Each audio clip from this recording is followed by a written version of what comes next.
Epektibo na ngayong araw ang maximum suggested retail price sa karneng baboy at carrots. Kabilang po ang mga bilihin na yan sa ininspeksyon ng Department of Agriculture. Sa Mega Q-Mart sa Quezon City. At may ulat on the spot si Tina Panganiban Perez. Tina? Connie, wala naman nakitang malaking problema ang Department of Agriculture sa presyo at supply ng mga produktong agrikultural na mag-inspeksyon sa Mega Q-Mart sa Quezon City kaninang umaga.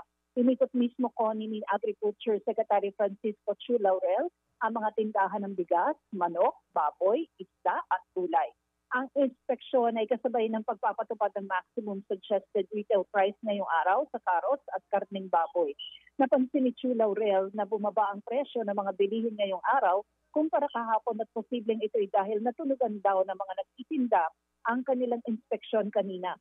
May mga bumibili pa rin ng galunggong kahit nasa 300 pesos na ang kada kilo dahil mas malasa raw ito kumpara sa ibang isda.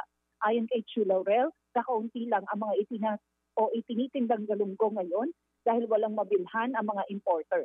Ang tamba naman, 200 pesos kada kilo. Ang galunggong balsa, 220. Bangus, 200. At tilapia, 140. Ang puti at pulang sibuyas, 120 ang kada kilo. Pero nasita ni Chu Laurel ang isa nagtitinda nang sinabi nitong local ang mga tinda niyang maliliit na pulang sibuyas dahil alam daw ni Chu Laurel na imported ang mga ito. Sabi ng kalihim, hindi naman bawal magtinda ng imported na sibuyas. Ang bawal ay ang profiteering o sobrang patong sa presyo.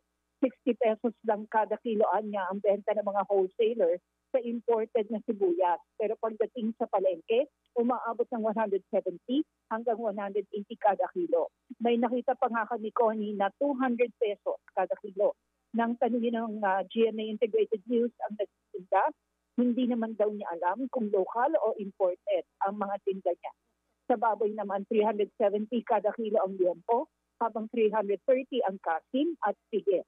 Magandang alternatibo ng mga nagtitipid, ngayon kay Chu Laurel, ang manok na 190 hanggang 200 ang whole. Bagsak daw kasi ang farm gate price ng manok ngayon na nasa 99 hanggang 110 kada kilo.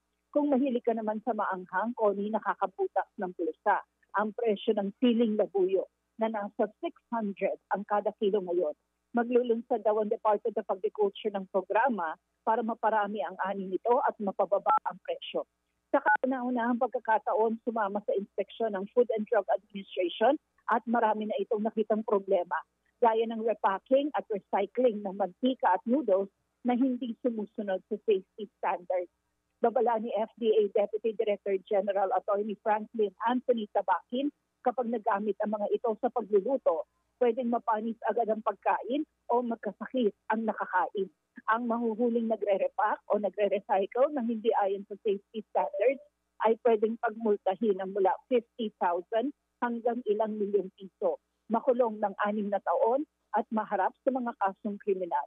Para masigurong tama ang presyo at kalidad ng mga binibili ng mga consumer, tiniyak ni Chu Laurel na regular silang magsasagawa ng surprise inspection. Connie? Maraming salamat, Tina Panganiban Perez.